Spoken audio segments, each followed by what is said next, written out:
a Deus, tenho orado pelos trabalhadores, tenho orado pelos profetas, tenho orado pelos sacerdotes, tenho orado pelos empresários, eu tenho orado por todos dessa região, amém? O Senhor nos liberou uma palavra muito forte sobre uma plataforma para as nações. E quando Deus fala, Ele cumpre. Ele fala com a sua boca e entrega com as suas mãos. Amém? Aleluia. Por isso, querido, no início desse ano, o Senhor nos deu uma palavra onde nós deveríamos caminhar sobre ela. E essa palavra chama-se simplicidade. Essa é a palavra que permeia o meu espírito nesses dias. Ontem, quando o mano estava aqui antes de ministrar, ele estava ajoelhado ali. E o Senhor nos fazia lembrar da minha avó. Nossa vozinha, o Senhor falava de simplicidade. Sabe, não é porque a gente veste uma roupinha e coloca um sapato, irmãos. Não é isso. Quem me encontra aí pela rua fedendo sabe, irmãos. O que eu quero é que o fogo do Senhor te consuma por dentro, te pegue por dentro. Sabe, eu falei aqui no domingo retrasado que ministrei. São anos que vivemos, que caminhamos com o Senhor. Eu acho que eu já comecei a pregar. Vamos comigo, amém?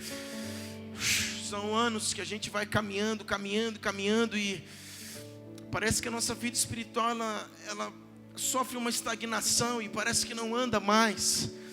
Eu fico desesperado porque eu penso, Senhor, toca essas pessoas, toca essas vidas, sabe, com a mesma paixão que o Senhor tem tocado o meu coração, tocado pessoas, pastores, homens e mulheres aqui. Toca aqueles que estão lá, Senhor.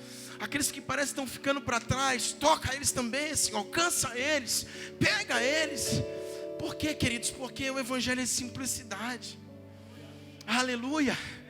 O Evangelho é simples, e o Senhor nos deu uma palavra para esse ano, simplicidade. O meu espírito clama por isso. Sabe, é muito bom uma palavra, uma revelação, um estudo, tudo isso para mim é excelente. Mas nesses dias o Senhor tem falado de simplicidade. Isso, meu coração queima por isso, irmãos. Esses dias eu estava na rua e eu parei o carro e a minha mãe no Rio de Janeiro me ligou e eu estava falando com ela. E de repente veio, ô pastor. Eu estou falando, eu falei, mãe, eu acho que alguém está falando comigo, mãe. Ô pastor do Mevan. Eu falei, bicho, eu estou aqui um mês. Ô pastor do Mevan e tal. Quando eu olho, irmãos, tem dois se batendo no meio da rua, eu não sei quem era. Os dois estavam se batendo. Eu falei, uau, meu Deus. Você, e o homem começou a derramar lágrimas. Lágrimas começaram a rolar dos olhos. Falou assim, você, botou o dedo na minha cara. Eu falei, eu achei que ele ia me assaltar, não sei, alguma coisa. Ele falou, você, lá dentro da sua igreja, no Mevan, eu estava lá, você orou por mim. Eu fui batizado pelo Espírito Santo há 4 anos atrás. Da outra vez que eu estive aqui, da outra vez que eu morei aqui, irmãos. Aí ele falou assim, eu estou separado da minha esposa, eu saí de casa, eu enfiei a cara no pó de novo. E eu estou aqui, eu estou ruim, pastor. E ele estava com a faixa até aqui mais ou menos, irmãos. Eu ruim, pastor, caí num buraco, minha perna está toda rasgada, toda ralada. Eu falei, oh meu Deus. Eu falei, mãe, deixa eu desligar o telefone, alguma coisa está acontecendo aqui. Desliguei o telefone, irmãos. Eu falei, irmãos, entra no carro. Eu pensei, se viu a viatura, esses caras cheiram tudo. Eu falei, não quero saber de viatura. O soldado vinha, ele vai aceitar Jesus, vai ser batizado também, vai ser cheio do poder de Deus. Eu falei, entra no meu carro aí. Entra no meu carro, irmão. Entra vocês dois aí. E um entrou na frente. Eu falei, você é abusado, mas eu gosto de homem abusado. Entra aí também. E ele foi, aí ele começou a louvar. Eu fiz, louva mesmo, porque a droga te consumiu. Mas agora começa a louvar o Senhor. Vai, não vou botar o rádio, começa a louvar a Deus. E eles começaram a louvar a Deus, irmãos, e nós fomos indo. Eu fui lá para o ser e deixei os dois lá. Aí o pastor falou, não, isso aí eu não dou conta, mas ele já fugiu aqui. Eu falei, pastor, pelo amor de Deus, bateram a minha porta, eu não posso deixar esses homens na rua. Faça qualquer coisa, transfere para Uberlândia, manda para Caldas Novas, vai para qualquer lugar. Mas não deixe eles na rua, pelo amor de Deus, eu te peço isso. Pastor, é muito difícil. Um desses aí, eu falei, pelo amor de Deus. Aí no café ontem, mais um veio me procurar, falou assim, o pastor Giovanni lá do C mandou eu te procurar. Você é o pastor Bruno? Eu falei, eu sou, como você me conhece? Eu não sei, eu acho que é você. Eu falei, eu sou eu mesmo. Aí eu orei por ele aqui. Irmãos, o Evangelho é simplicidade. Chegou o tempo dos ricos e dos pobres serem tocados pela glória de Deus. Aleluia, aleluia.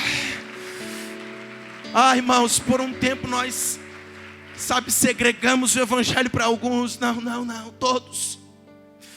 Hoje o Judson estava orando pela uma família, tinha uma criança desse tamanho, ele tocou no ventre daquela criança.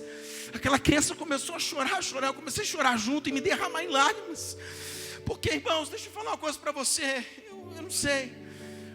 O tempo irmãos, e já chegou em que os verdadeiros adoradores adorarão o Pai em espírito e em verdade. Aonde você está, no Mevan, na rua, no trabalho, no banco, nas praças, nas universidades, no colégio, não importa. Os verdadeiros adoradores adorarão o Pai em espírito e em verdade.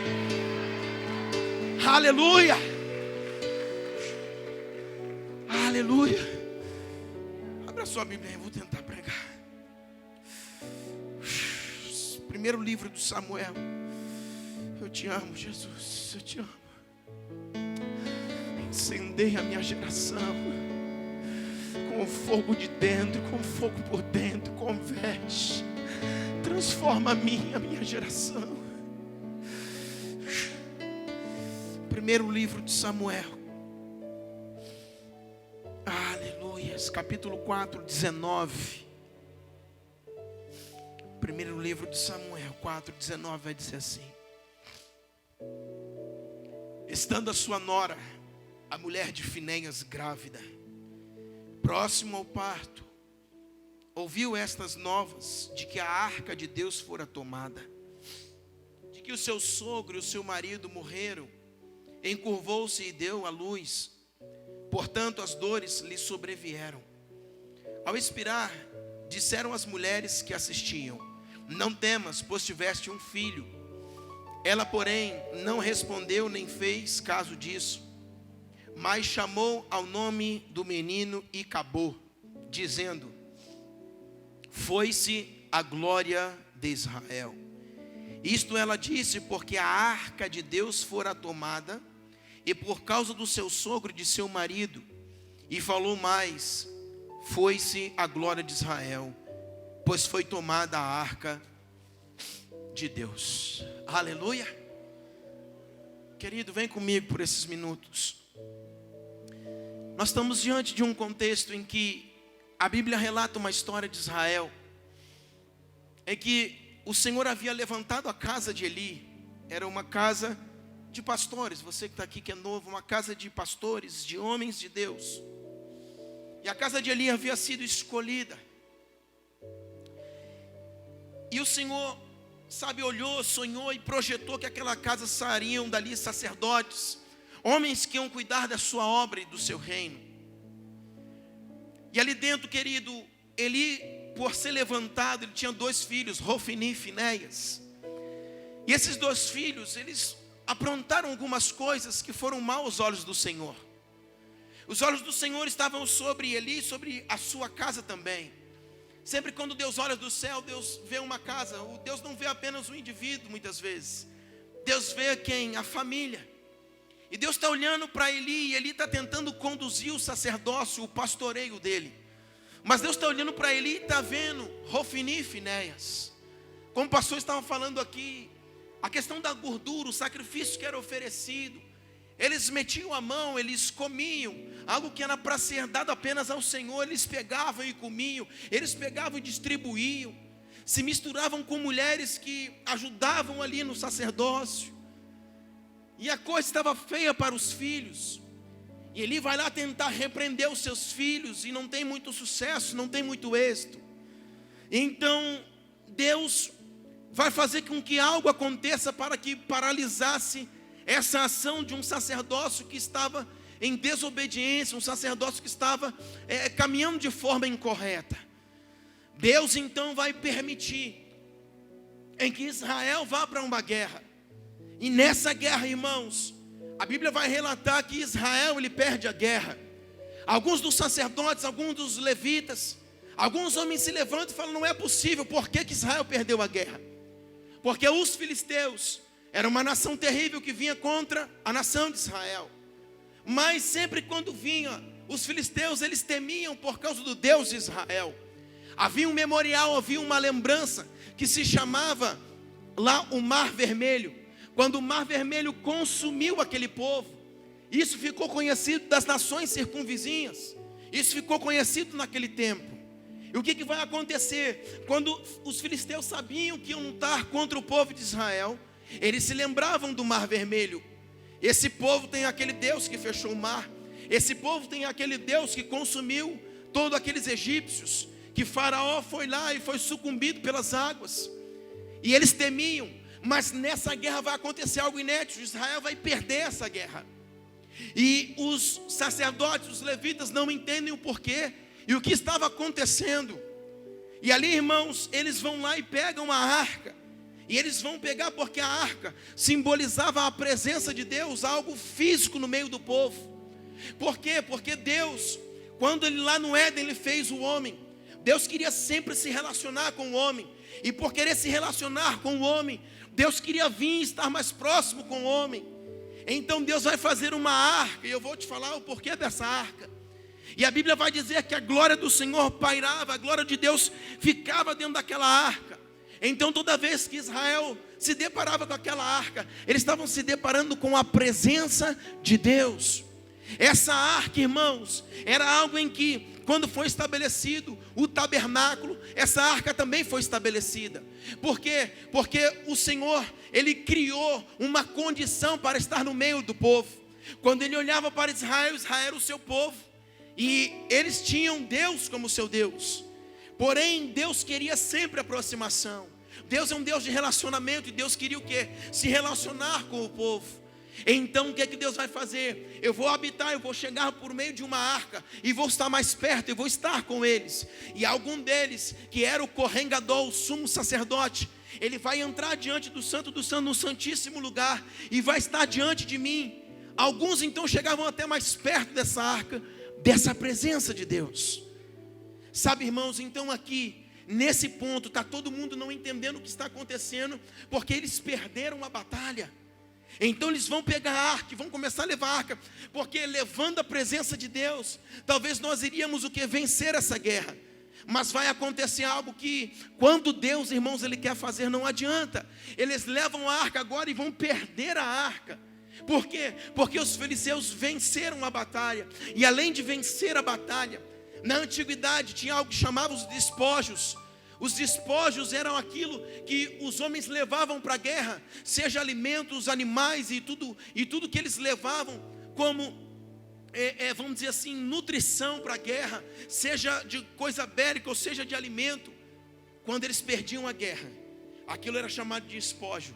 E os despojos, eles pegavam e carregavam. Então o exército que ganhava, ele tinha direito aos despojos.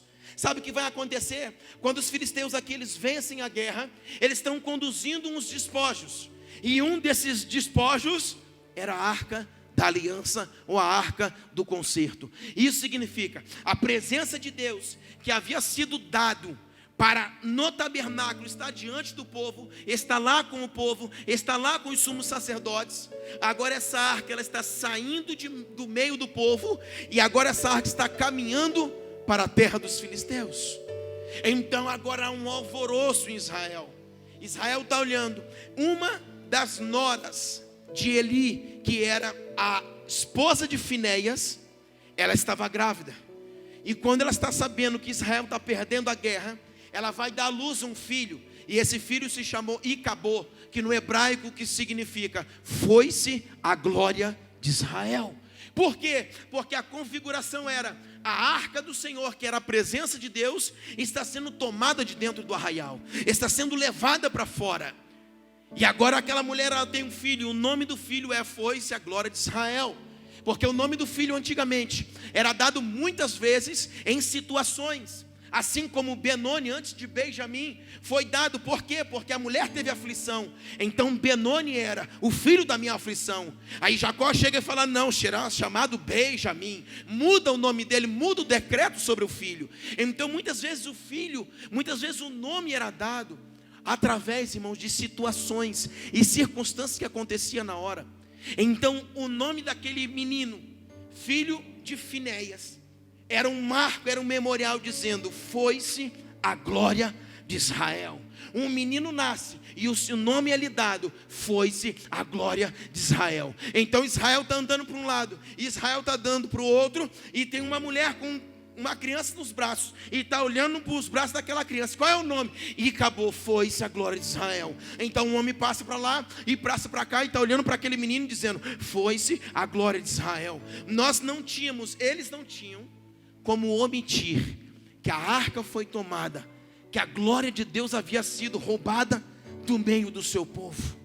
Irmãos, a configuração que nós estamos falando é a configuração de uma geração hoje que nós estamos vivendo. Quando eu falo que o evangelho é simplicidade, que nós devemos voltar às pequenas coisas, dar valor às coisas pequenas que o Senhor manifesta e faz no nosso meio, é porque há uma geração que tem permitido que a glória do Senhor tem sido roubada do meio de si, do meio da sua casa, do meio do seu ser, do meio do seu arraial, do meio das suas igrejas. E o que o Senhor tem nos chamado como igreja? A restaurar essa presença, a trazer de volta a glória do Senhor. Aqui, irmãos, a glória de Deus está indo embora. Então há uma geração enferma na intimidade. Há uma geração que agora não consegue mais se relacionar com a presença. Agora há uma geração, irmãos, que por mais que eles tentassem, não é possível. Porque vamos provocar um culto aqui, vamos provocar uma presença, não dá, porque a arca não está aqui. Porque a manifestação visível era a arca da aliança. Então vamos tentar provocar alguma coisa, vamos fazer um culto poderoso aqui, não dá. Vamos buscar a presença, não dá. Irmãos, aonde está a arca? A presença de Deus, ela está indo embora e caminhando com os filisteus. Ela vai chegar lá na terra dos filisteus, caminha comigo. Chegando na terra dos filisteus, eles vão colocar diante de Dagon, que era o deus dos filisteus. Um dos deuses dos filisteus era Dagon. Alguns dizem que era metade homem, metade peixe. E vai colocar, e Dagon está lá. E dentro do templo de Dagon, do lugar onde Dagon ficava, eles vão colocar a arca da aliança. E nós sabemos toda a história, em que ao amanhecer na madrugada, quando eles voltam, Dagon, a metade de Dagon está caída sobre o chão e quebrada. Porque diante da presença de Deus não há nenhum Deus que pode ficar de pé. Então a metade de Dagon agora está no chão.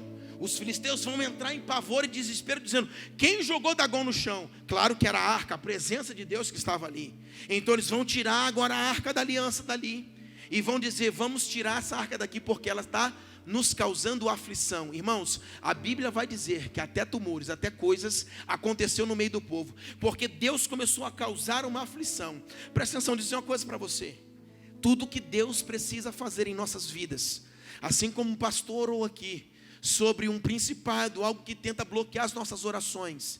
Irmão, muitas vezes não recebemos, não é porque Deus não pode, é porque Deus não quer. Aleluia.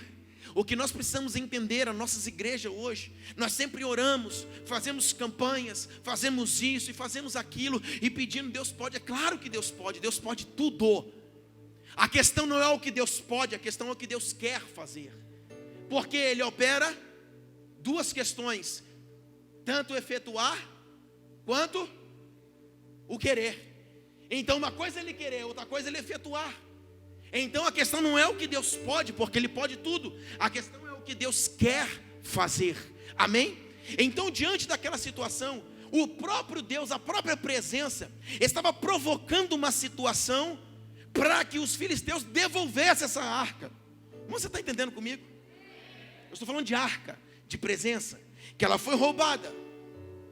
O próprio Deus sabia que a sua presença estava no lugar errado. Sem nenhum israelita entrar no território dos filisteus para dizer, essa arca é minha, vamos tomar ela de volta. O próprio Deus começa a criar uma condição. Por isso que Ele pode tudo. A própria arca começa a criar uma condição. E os filisteus vão dizer, tire esse negócio daqui, some com esse negócio daqui. Quando Deus quer fazer, ninguém pode impedir. Aleluia. Tire esse negócio daqui. Começaram a ficar desesperados. Tire daqui. E aí, irmãos, agora eles vão começar a levar para um lugar que era mais ou menos uma fronteira.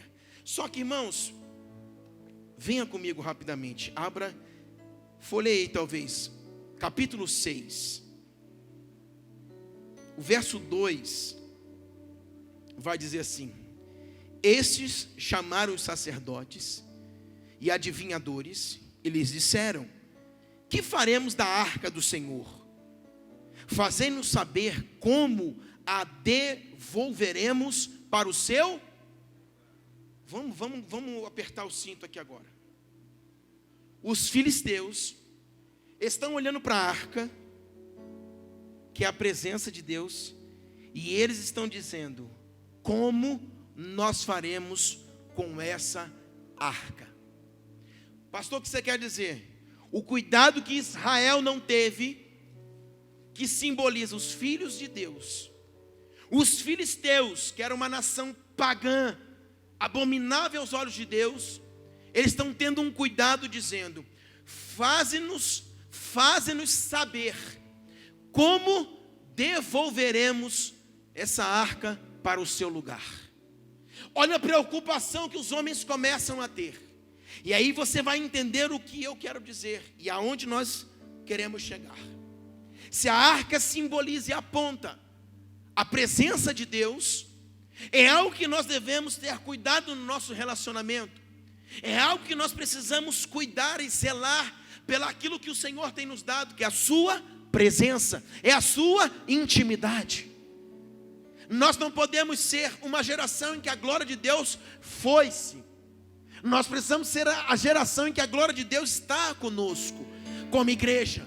Então cresceremos nos nossos relacionamentos, cresceremos na comunhão com Deus. Mas agora a arca foi tomada. E a arca foi tomada e está na terra dos filisteus. Os filisteus querem colocar essa arca para fora. Mas para colocar para fora, eles estão perguntando: como nós faremos com essa arca? Olha o cuidado que eles estão tendo com algo que eles não veneram, não adoram e não reconhecem. Aleluia. Quem está comigo? Versículo 7, continua aí, lá embaixo. Agora, pois, fazei um carro novo. Opa, carro novo. Tomai 2 vacas com crias, sobre as quais não se pôs ainda o quê? Jugo. Atai-os aos carros e aos seus bezerros, e levá-lo-ei para casa.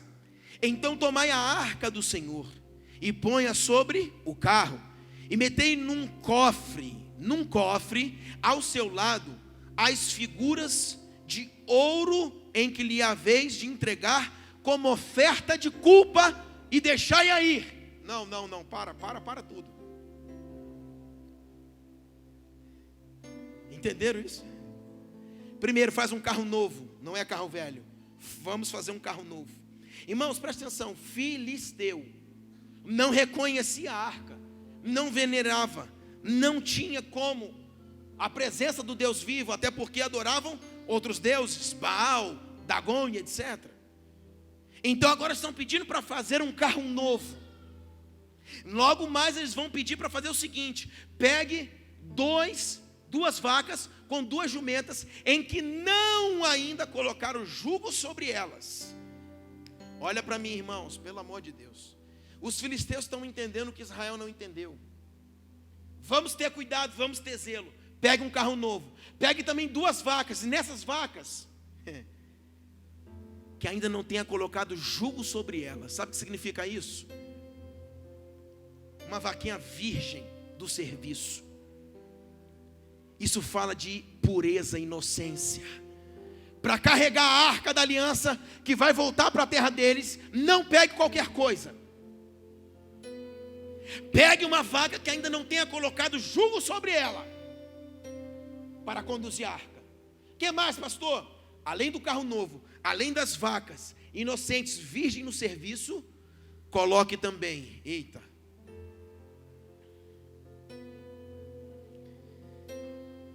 tomai a arca do Senhor, metei num cofre ao seu lado figuras de ouro, como ofertas de culpa.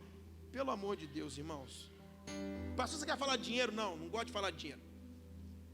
Aí eu deixo para o pastor. Irmãos, ofertas de culpa.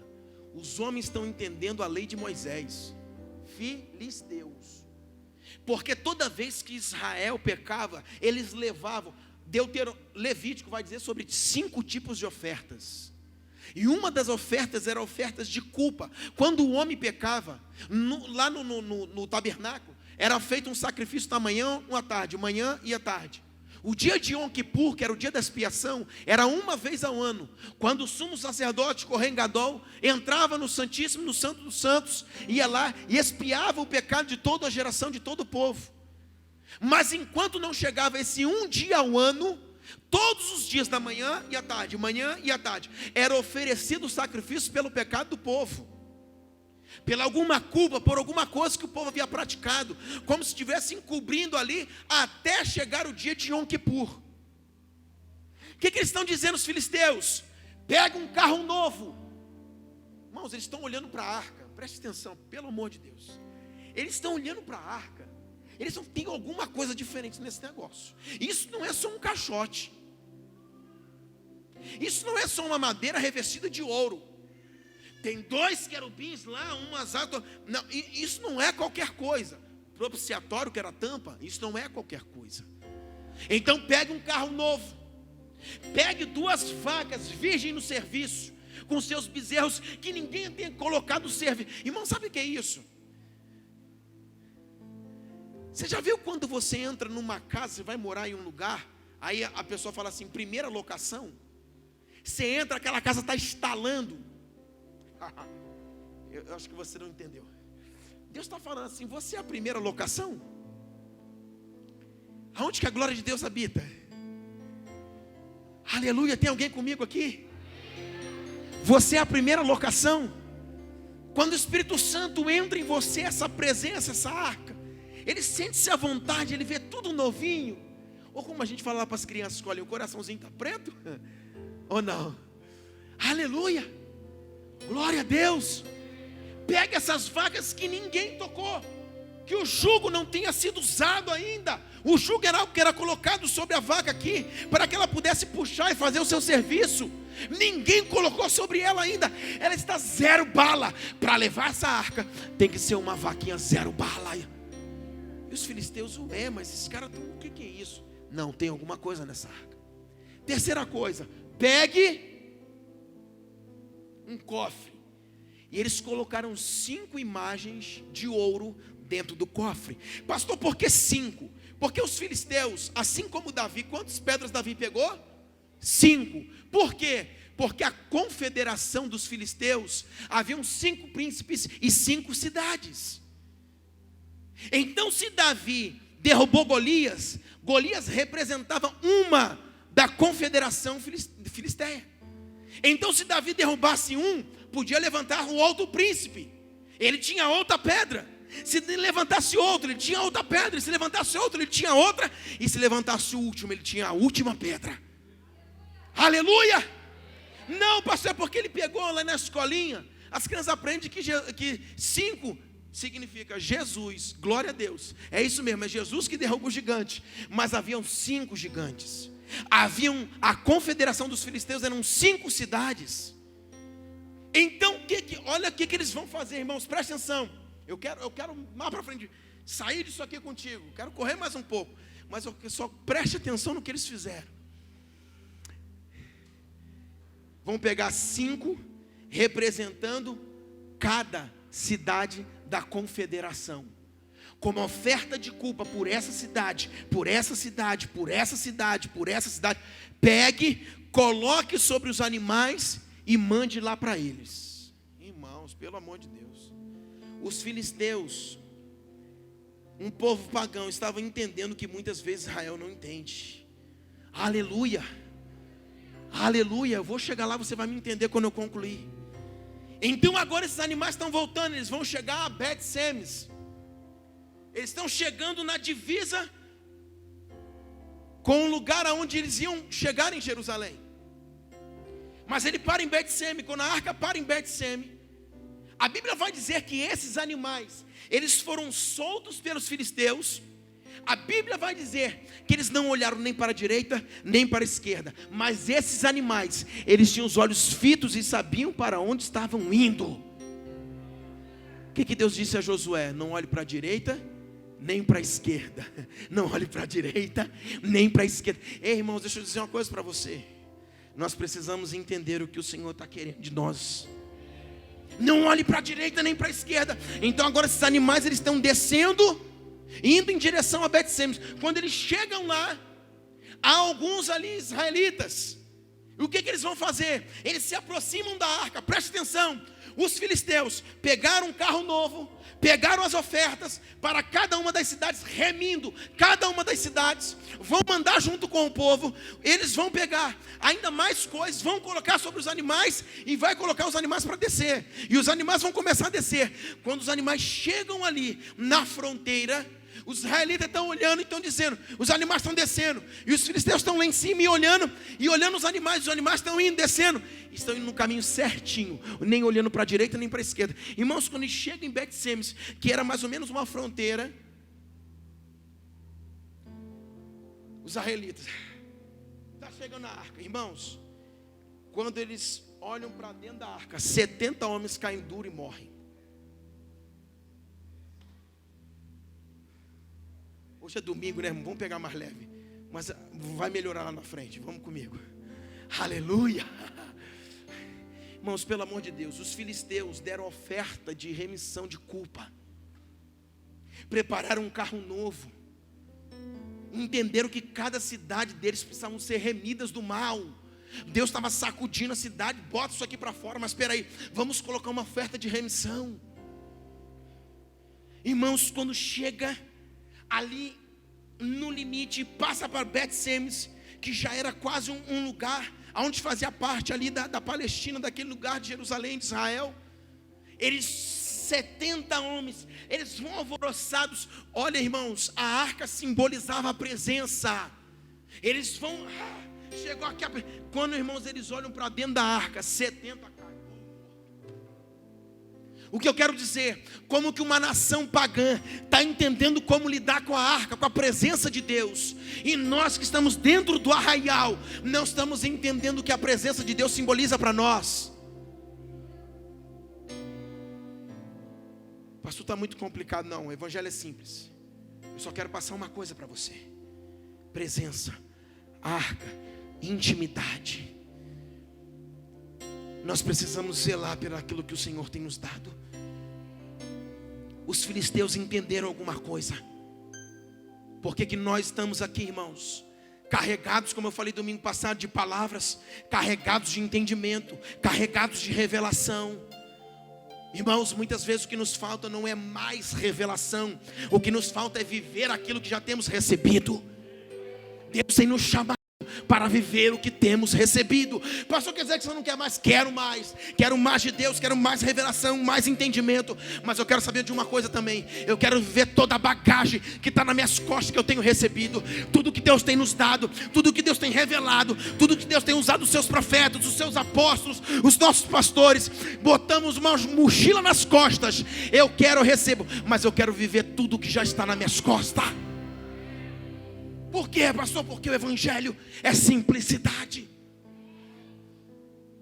O que nós precisamos é aprender a lidar com a presença. E aqueles homens, cai morto.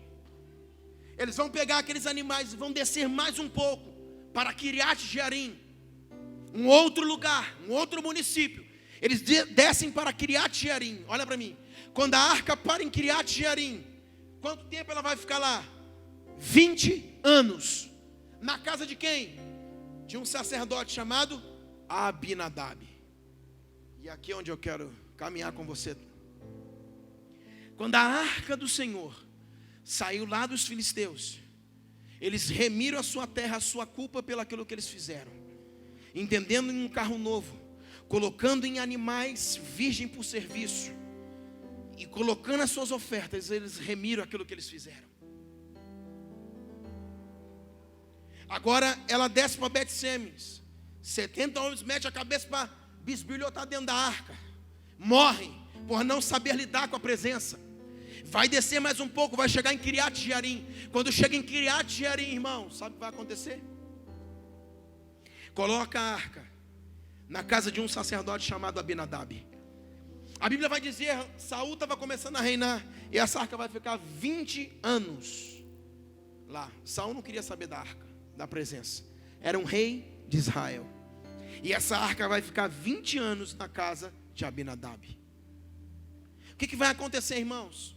Essa arca ficou lá por 20 anos. Passou-se 20 anos. Davi, nós conhecemos a história, eu vou acelerar um pouco. Vai assumir o trono. Primeira coisa que ele fez, Jerusalém era chamado de Jebus. Por quê? Porque os jebuseus habitavam lá. Ele vai exterminar com os jebuseus porque ele não morava com uma nação pagã que adorava outro Deus. Então ele extermina com os jebuseus. Segunda coisa, alguma coisa está faltando dentro desse arraial. O que é, Davi? Claro, a presença de Deus. Um rei reinou sem a presença. Mas Davi, quando é levantado um homem segundo o coração de Deus, ele quer o quê? A presença de Deus agora com ele. A presença dentro do arraial. Vamos buscar. Acabamos com os jebuseus. Vamos agora buscar a arca. Eles vão buscar a arca. Você conhece a história? Quando eles estão voltando a toda aquela cerimônia, todo aquele negócio, os bois vão tombar e Uzá vai tentar botar a mão na arca e vai morrer porque tentou ajudar Deus. Tem muita gente fazendo um serviço tentando ajudar Deus e morrendo porque Deus não pediu para fazer aquilo. Então o que vai acontecer? Uzá morre, nós conhecemos a história. Essa arca vai ser colocada na casa de quem? Obed-Edom. Vai ficar lá por 3 meses. Por que 3 meses? Porque Obed-Edom foi um sinalizador da presença de Deus. O que nós precisamos na nossa geração são de Obed-Edoms. Por quê? Porque quando a arca foi colocada lá dentro, essa presença doce, essa presença de Deus estava lá. Na casa de Abinadab ficou 20 anos. Nada aconteceu, ninguém foi buscar. Mas quando ficou na casa de Obed-Edom, porque não foi só porque Davi decidiu, porque a arca começou a mexer com um homem que sabia reverenciar a presença de Deus. Quando a arca é colocada dentro da casa de Obed-Edom, seu filhinho, a sua esposa, ele, alguns estudos na internet dizem que ele era da tribo dos filisteus, etc. Tudo errado, tudo errado. Cuidado com a internet. Nós estuda aqui, os pregadores hoje, né? Não, igual o mineiro aí. Esse estudo aqui é top, prega tudo errado. Obed-Edom era levita. Alguns dizem que ele era geteu, porque era geteu, ele era da mesma cidade de Golias, nada a ver. Ele era um geteu, mas havia uma outra cidade que era da Palestina, que também eram chamados de geteus. Então ele era levita, ele vinha da tribo de Levi. Vocês conhecem isso, né? Deixa eu correr aqui. Quando a arca é colocada lá, o que vai acontecer? Ele está reverenciando a arca. Por quê? Porque era levita. Quem é que carregava a arca nos ombros? Os levitas. Então quando a arca chega, quem é? Aí Davi abre a porta, Davi e os levitas. Podemos entrar? A gente pode deixar. Eu acho que a arca, não sei se você me entende. A gente pode deixar a arca aí dentro? O que é? Aí, eles acharam que Obed-Edom não sabia, né? Aí Obed-Edom deve ter olhado, conjecturando aqui, e ter falado: uau! Sabe aonde ficava a casa de Obed-Edom? Entre Kiriat Jearim e Jerusalém, no meio do caminho. Sabe o que significa? Um levita esquecido no meio do caminho pelos homens, mas a presença de Deus foi bater a porta dele. Porque Deus vai em busca dos seus levitas. Deus vai em busca de homens e mulheres sinceros.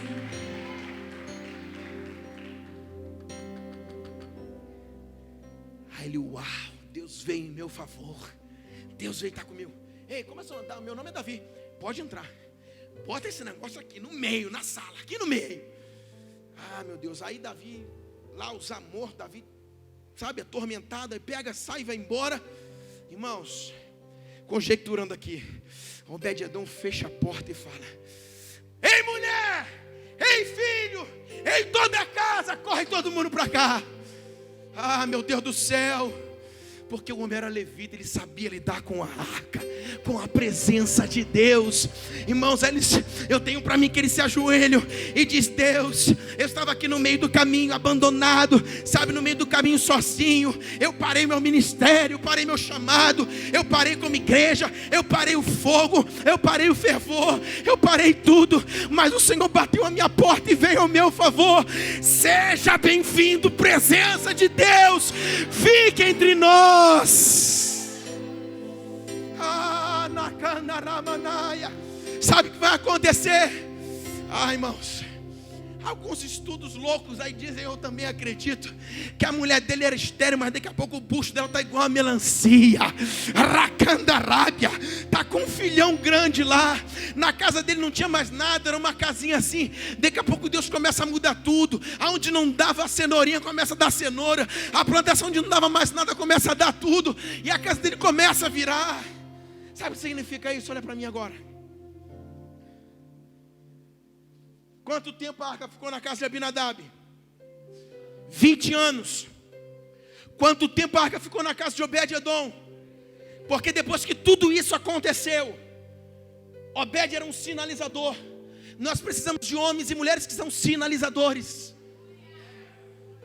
Pastor, é o primeiro dia que eu vim aqui, o que você está falando? Eu estou falando sobre a presença de Deus sobre ti. Toma, no nome de Jesus, presença de Deus sobre a tua vida. Eu estou falando de arca, presença, aliança com Deus, aleluia.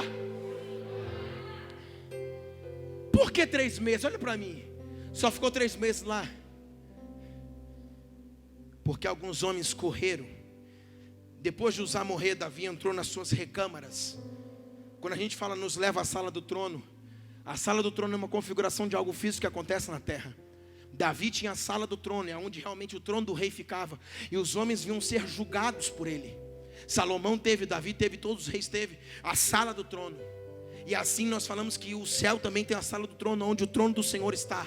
Mas era uma configuração física também, uma tipologia, um apontamento profético da terra ligando ao céu. A mesma coisa que tem na terra também tem no céu, tem no céu tem a terra. Então agora Davi não está na sala do trono. Davi está com as suas vestes rasgadas, porque Uzá havia morrido. Mas Obed-Edom era um sinalizador. Por quê? Porque foram lá. Davi, quero atender ninguém. Davi, precisamos falar contigo. Não quero saber de ninguém. Davi, pelo amor de Deus, abre essa porta. Não quero saber de nada. Eu estou aqui em pranto. Davi, abre a porta. O que vocês querem? Você precisa ver o que aconteceu na casa daquele homem onde nós deixamos a arca. Sinalizadores. Preste atenção.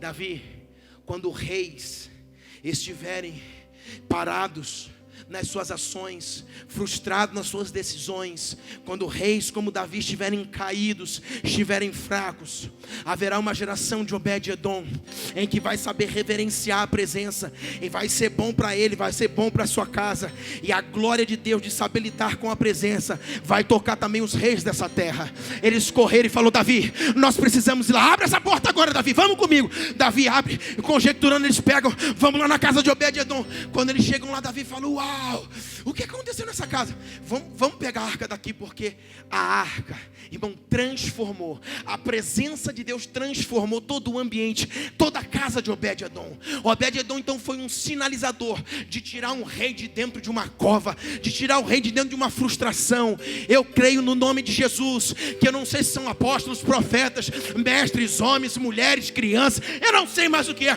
De uma coisa eu sei: Deus vai tocar uma geração com fogo. Deus vai tocar uma geração que ama a presença de Deus, que se prostra diante da presença de Deus, que sabe reverenciar a presença, que ama a Deus de todo o coração. Esse é o meu clamor, o meu pranto, a minha dor e o meu choro todos os dias. É andando pelas ruas dessa cidade, é andando pelas ruas do Rio de Janeiro, dizendo: Deus, pega a minha geração. Porque uns têm uma paixão, outros não têm. Eu não entendo isso. Porque uns recaem, porque uns voltam para o lugar que não deveria. Obed-Edom foi um sinalizador para o maior rei que já houve em Israel. Deus está levantando esses sinalizadores. Agora a minha pergunta é: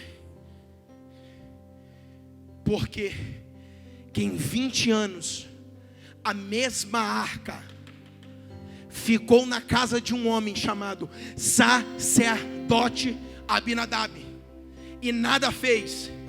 E por que a mesma arca foi introduzida na casa de um homem levita chamado Obed-edom e em 3 meses fez o que não aconteceu em 20 anos na casa do outro? Essa é a minha pergunta para a igreja brasileira. Pastor, não, porque a arca não toca no nome arca. O problema, a questão não estava na arca,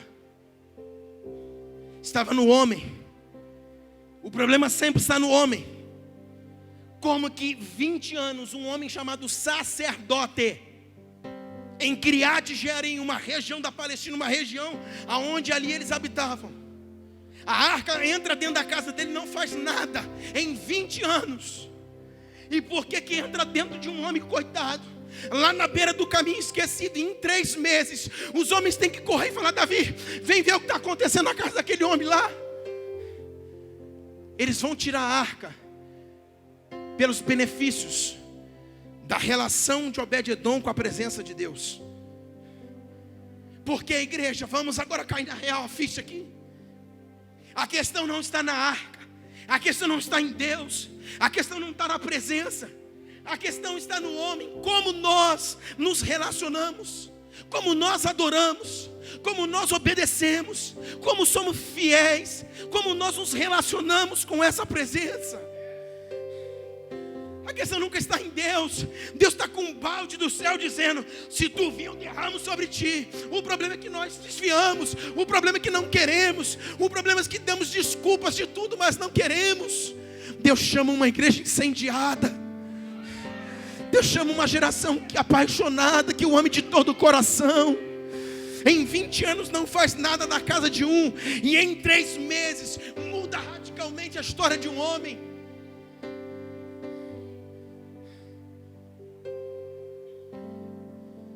Sabe, irmãos, o problema está em nós. A arca era um caixote 1,25 por 75,75.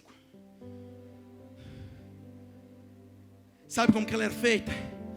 Uma madeira de cetim, revestido de ouro por dentro e por fora. A madeira fala da fragilidade do homem. A madeira fala do nosso interior.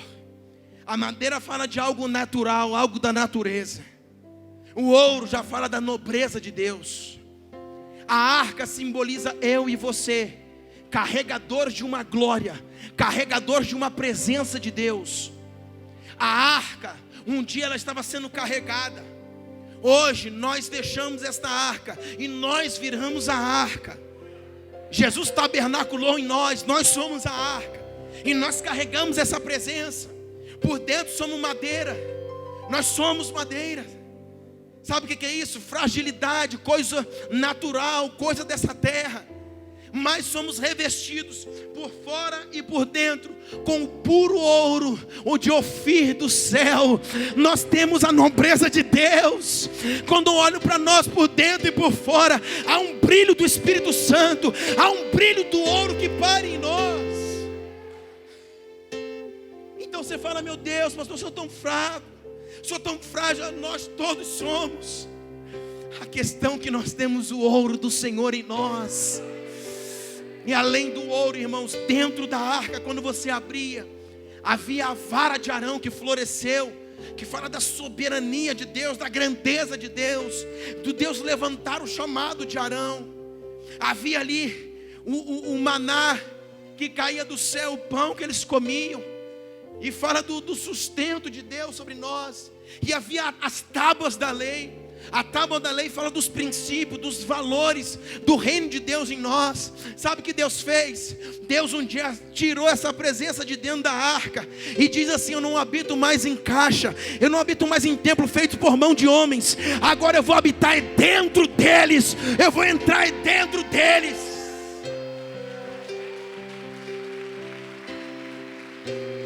A presença está aqui, irmãos. O que nós precisamos mais? O que nós precisamos mais? Entramos nas nossas crises, nos nossos dilemas de noite, sabe? Passamos por aflições, sim, mas ei, a presença está dentro de você. O maná que representa o sustento, Ele colocou em você. As tábuas da lei, os princípios, os valores. Ele disse que não mais escreveria em tábuas feitas por mão de homens, nem pedras, mas escreveria na tábua dos nossos corações. Ele escreveu dentro de você. Irmãos, a vara de Arão está dentro de você também. Fala de um Senhor sobre tudo e sobre todos, que governa sobre tudo e sobre todos, que governa sobre nós. Ele tem o poder, Ele tem o domínio de tudo, irmãos. Mas sabe, muitas vezes nós olhamos uma igreja enferma. Uma igreja enferma. Aquela mulher do fluxo de sangue, ela sangrava por 12 anos. Sabemos que a mulher aponta para a igreja. E aquele sangue era na sua intimidade. Aquela mulher não podia ter relação. Aquela mulher não podia chegar perto de homens. Olha para mim. Toda mulher que entrava nos seus dias, na antiga aliança, ela era colocada separada da congregação. Isso significa, toda igreja que está enferma na sua intimidade, toda pessoa, nós aqui, automaticamente nós ficaremos longe daquilo que o Senhor está fazendo, longe do redil, irmãos. Cura a sua enfermidade, Ele está aqui, a presença dEle está dentro de você, porque automaticamente pela nossa enfermidade nós somos afastados. Uma igreja que tem uma enfermidade e que ela precisa ser afastada dos outros. Às vezes, eu vou embora dessa igreja. Às vezes eu não vou ficar mais aqui. O pastor, pede muito dinheiro. Faz isso. Vai construir. Não é, irmão, é a nossa enfermidade. Porque aqui nós lutamos para ser fiel ao Senhor, só isso. Eu sonho com um dia em que nós olharemos para cada um de vocês e nós vamos ver altares curados de enfermidade. A intimidade está sarada. Aquela mulher não podia se relacionar, isso significa não podia ter intimidade. Aonde era a sua enfermidade? Na intimidade dela. Ela sangrava por 12 anos. Uma igreja que vai morrendo. Mas antes disso, a presença de Deus veio para dentro de nós. Toda e qualquer enfermidade precisa ser estancada. É possível em nome de Jesus. Nós estamos olhando uma igreja um pouco enferma. Deixa eu dizer uma coisa para você.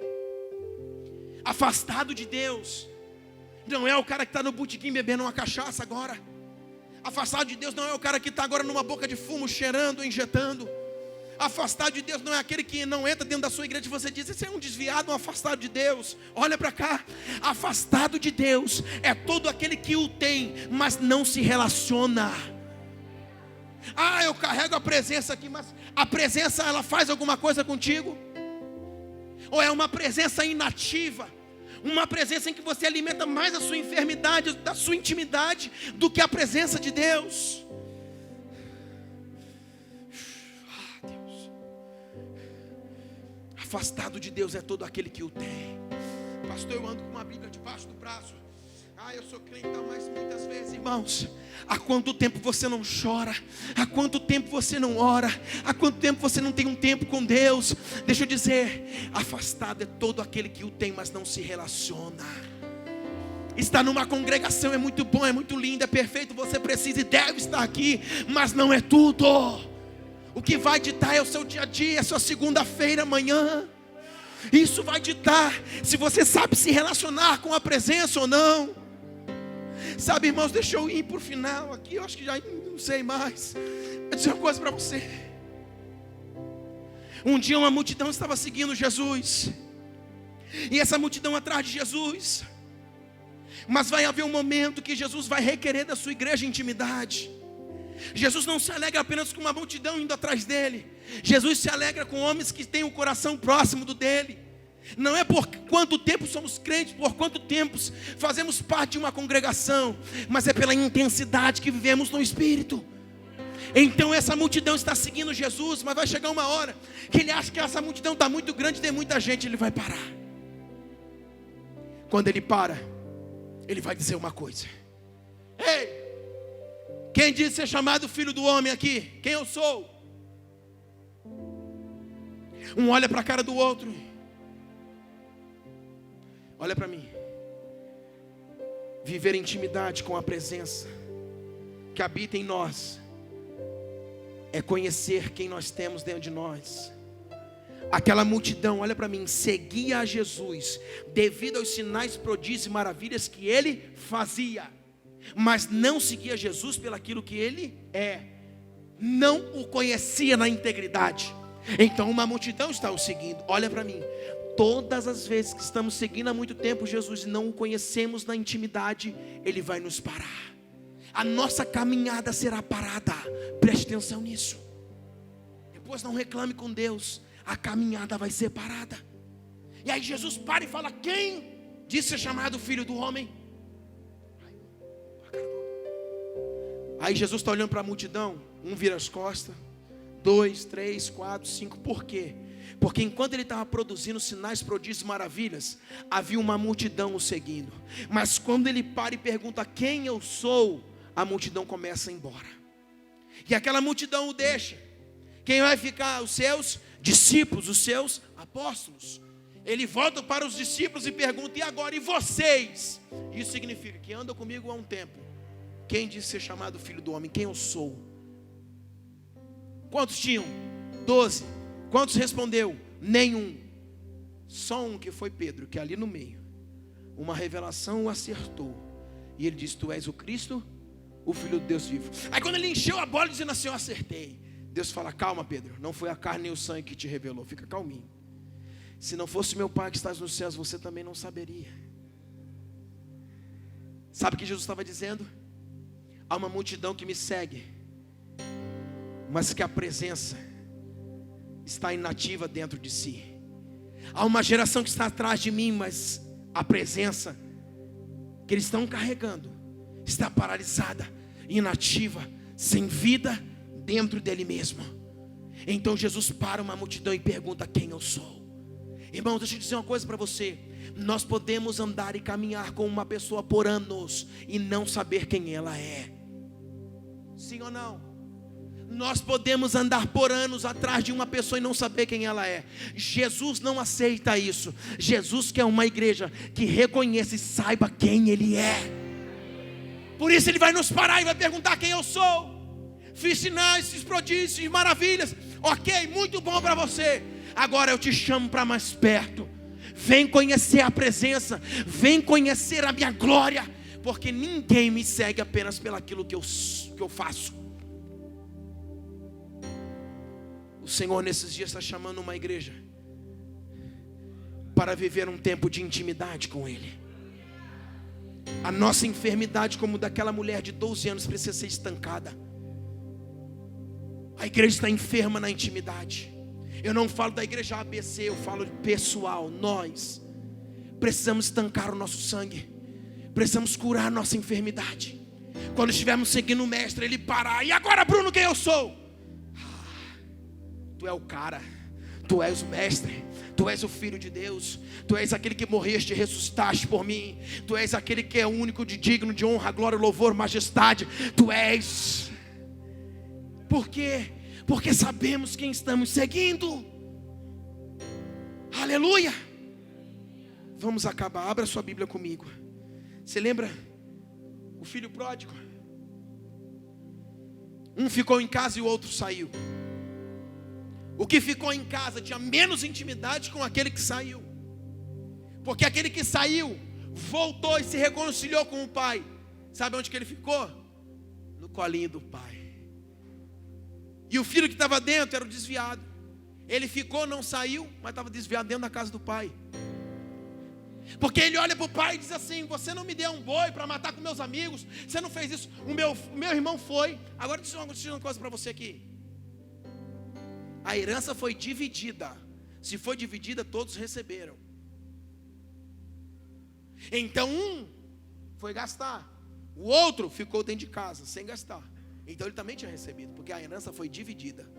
Ao ser dividida, esse que ficou, ele estava reclamando, porque aquele foi gastar com as meretrizes e voltou e não tinha mais nada. Só que, irmãos, nós estamos falando de uma geração enferma, que está dentro da casa do Pai, e nós estamos até reclamando de quem está vindo, de quem está lá fora. Deixa eu dizer uma coisa para você, essa enfermidade do segundo filho que ficou dentro, ele estava reclamando porque o outro filho tinha ido, tinha gastado, tinha voltado. E o pai fala: ei, tu não sabe que aquilo que eu tenho é teu também? Tu nunca me pedistes um boi para matar com os teus amigos.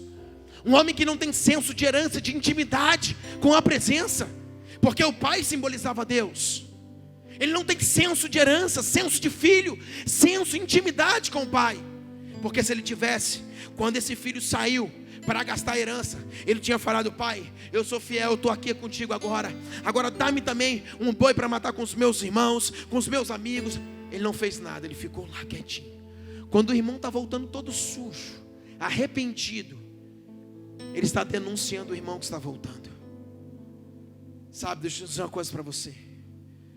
Nós precisamos, irmãos, estar dentro da casa do Pai. Isso é tudo, como aquele filho estava.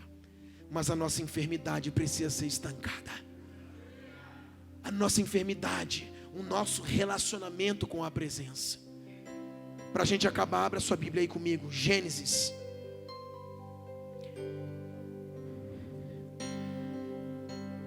Gênesis 49, verso 3. Fala de intimidade, vai dizer assim. Gênesis 49, 3. Rúben, tu és o meu primogênito, a minha força e as primícias do meu vigor, o mais excelente em altivez e o mais excelente em poder. Impetuoso como a água, não serás mais o excelente. Opa, começou a mudar aqui a declaração. Porque subiste ao leito do teu pai e o profanastes. Subistes a minha cama. Quem era Rúben? O primogênito. O primogênito, como nós sabemos, o pai pegava a mão direita, colocava sobre a cabeça dele, e sobre ele era dado o que? Porção dupla, dobrada. Então ele tinha dupla herança, dupla porção sobre a vida dele. Então Rúben era a força do vigor de Jacó. Vira comigo aí para a gente acabar. Verso 26. Jacó agora está liberando a bênção sobre José. As bênçãos de teu pai excederão as bênçãos dos meus pais até ao cimo dos montes eternos. Estendam elas sobre a cabeça de José e sobre o alto da cabeça do que foi distinguido ou distribuído entre os seus. Olha para cá. Rúben era o primogênito, tinha a porção dobrada. Rúben, Jacó simboliza Deus. Rúben feriu o lugar da intimidade, enfermo. Por quê? Porque se deitou com a mulher do pai. Ao se deitar com a mulher do pai, Jacó vai dizer que ele era a força do vigor, porque era o primeiro filho, era o primogênito.